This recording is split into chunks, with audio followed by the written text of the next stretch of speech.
So this is my bottom review from the weekend, and I do apologise, it is a bit late, but obviously I had other videos to do, so I thought I'll get this one out, and where we saw Chisora, of course, defeating Joyce by unanimous decision. Obviously I've already did my thoughts on community reports. It was an ugly, well, I wouldn't say it was an ugly slugfest, but it was a slugfest as expected. That's what I expected it to be. And when it's a slugfest, it suits Chisora for me. And I thought Chisora won convincingly for me. I thought he won convincingly even before the knockdown he put on Joyce. Joyce was fighting like he was underwater.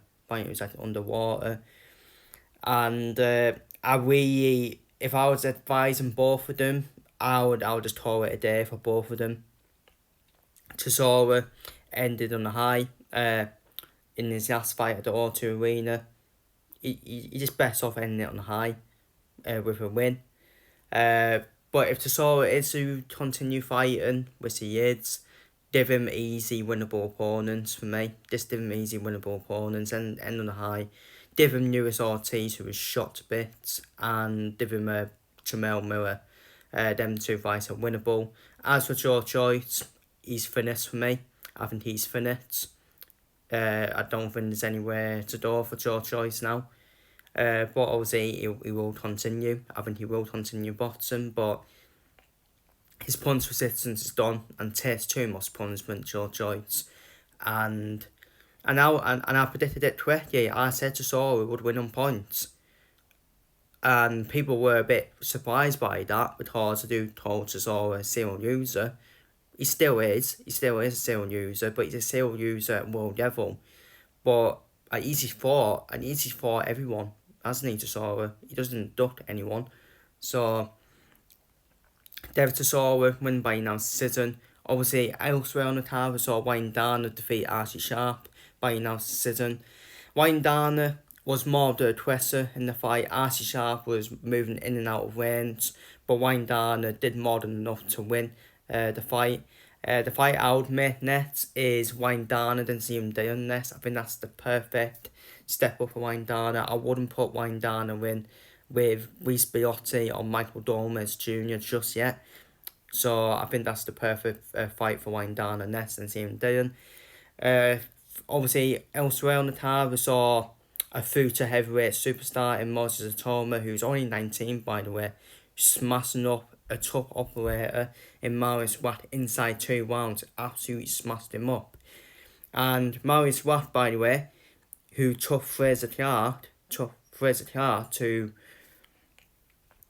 points as well. So the fight I would make next for Moses Atoma is Kevin Urena. I really love the Kevin Urena fight for Moses Atoma next. Kevin Urena, he calls other prospects problems like Justice Hooney and Daniel Dubois. He calls them problems. I think that's the perfect next fight for Moses Atoma. Difficult southpaw as well, isn't he, Kevin Urena? Difficult southpaw.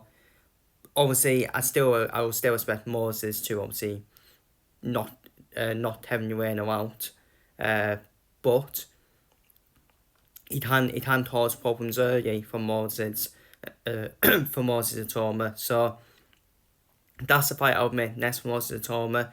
And yeah, I'm jumping on the hype train now about Moses Atoma.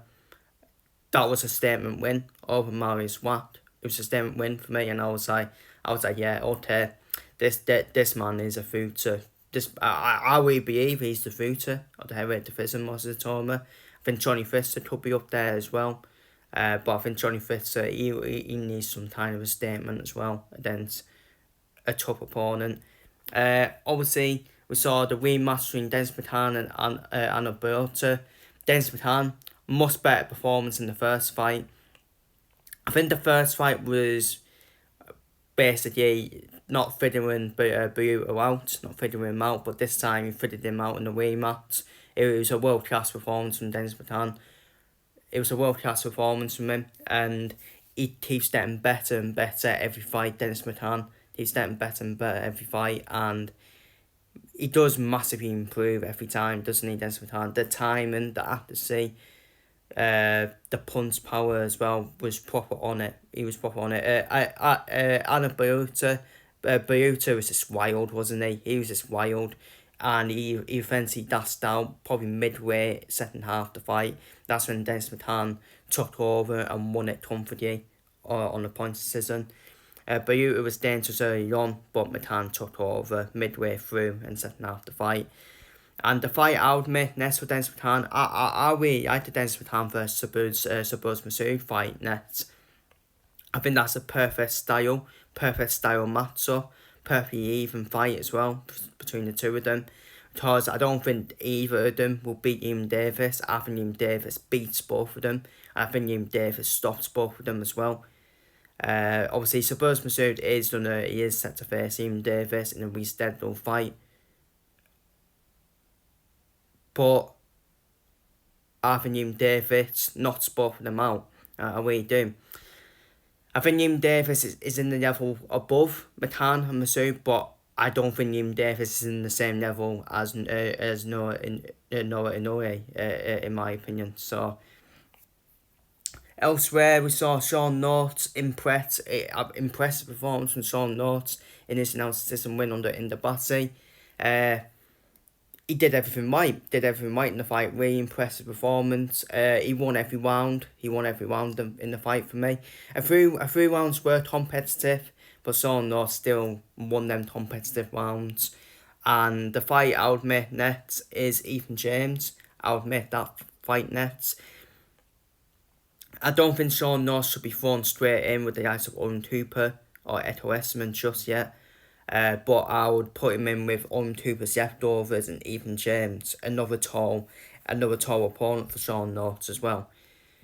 And finally on the Chisora Joyce card, we saw William Chapman also impressing in the announced decision win over Johannes Suapia. And then similar to Sean North's performance with William Chapman, he did everything right. The punch power was there as well.